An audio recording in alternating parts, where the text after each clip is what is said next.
On the ideological questions, we basically are in a wartime situation with this coronavirus. For all intents and purposes, we should understand that we are, and that's largely because we don't know exactly where it came from, and the possibility of a hostile foreign power's behavior I think, is something you can't disregard. So that can work its way into a much stricter lockdown policy, in which anything that's unnecessary, even web activities that's unnecessary, could get shut down because it's considered gratuitous and non-essential. And that's something that I thought about. You would maybe the internet will be much more challenged if all the schools have to stay online. It may start to become an issue this fall.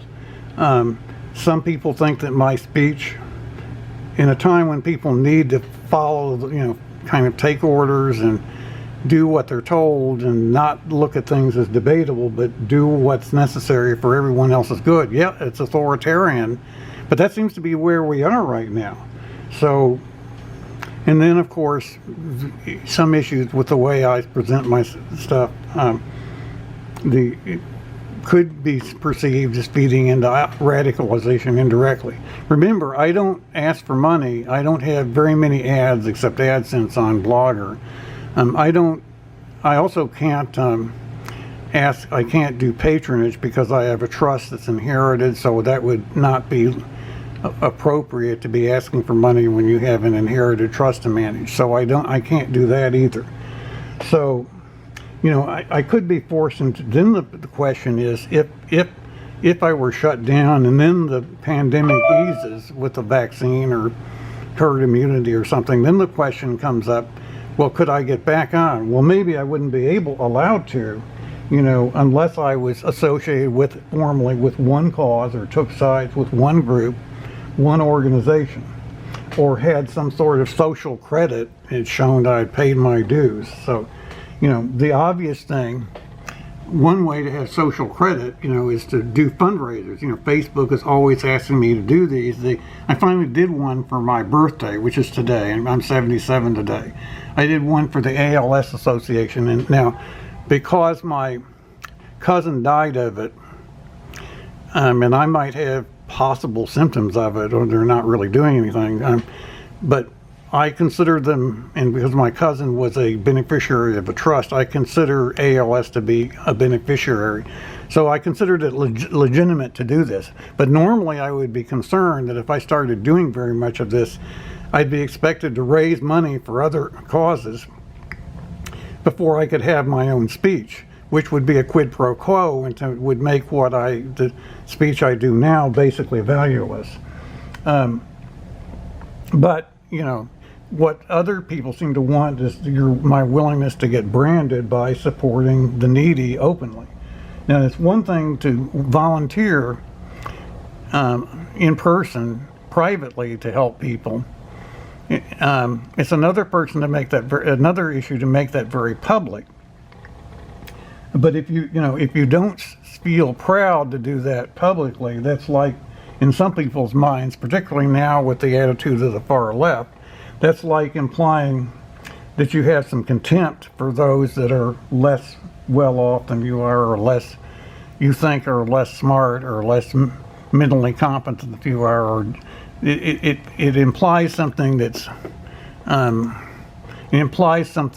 unwelcome and might be considered discriminatory, or might be considered, even indirectly, it might be considered hate speech, not to be willing to support them openly and publicly. So this kind of fits into the anti-racism narrative of the far left, which is a big deal. I can't really talk about that here in itself, except that the idea makes social justice more a matter of working through groups and then getting justice among groups and which group gets power and so forth than it is about individual social credit worthiness, which is what I think is more important. The idea that you pay your dues yourself, I think, is what really matters. I have a friend online, not the well-known David Hogg from March for Our Lives, although I support what he does, but the other guy in North Carolina was helping a lot of people out with grocery deliveries and everything. He was very public about it. And that drew a bit of criticism by identifying people who had needs in social media that maybe that's not such a good thing to do. So he wound up creating a private account that is, approved people only, whitelisted only. And that may be the way you do things like this, rather than brag about how generous you are. It's kind of like in church, praying in public. I can remember when I was being brought up in the church that was considered a big deal, that you knew how to pray in public. Now, I do like content creation. I do like publishing. And I do like the idea of publicly performing music, including my own, and doing that for benefits for charity. And if people, disabled people or people from any minority perform, that's fine, because that's has to do with work I've already done. It's not simply supporting a group for the sake of supporting one. I do like critical thinking, and yet that seems to be, critical thinking now is seen as being oppressive. If you've heard the most extreme pronouncements recently from some things on the radical left, when the session that went on in Seattle, which you might have heard about. I don't like to contact people, ask them for things, to ask them for money. I don't like to sell things. I declined the opportunity to sell life insurance, some number of years ago, even though I was in the business for years as an IT person. Yet openness to contact others to sell things is, I guess, the way the world is supposed to work, and I'm sort of not playing ball with it. So I'm a problem, and I know I am. We are headed back to a world that is more tribal and more about identifying with a group and finding satisfaction by being part of your group and seeing the group succeed, than it is about accomplishing things yourself, which somehow the left right now especially seems as oppressive, because not everyone gets a chance to do it. So I understand that. And, I like the idea of fix your own life, clean your room, although this room is not terribly clean and so forth, but clean your room. I kind of think Jordan Peterson has some good advice, but individualism, as an idea or as a philosophy, sort of leaves people behind, and I think that's why there's such a stress. It's so stressful right now. But those are my thoughts for today. This is getting to be a dangerous world. Things could happen, could go very wrong.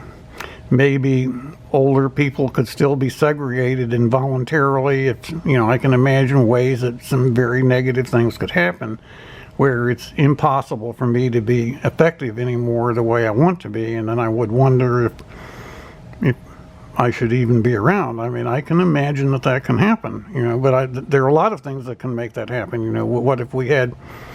What if something happened to the power grid or something? Our country is in a very weakened condition right now by the way the virus has affected our ability to work together in a normal way. So yeah, this is a very dangerous time.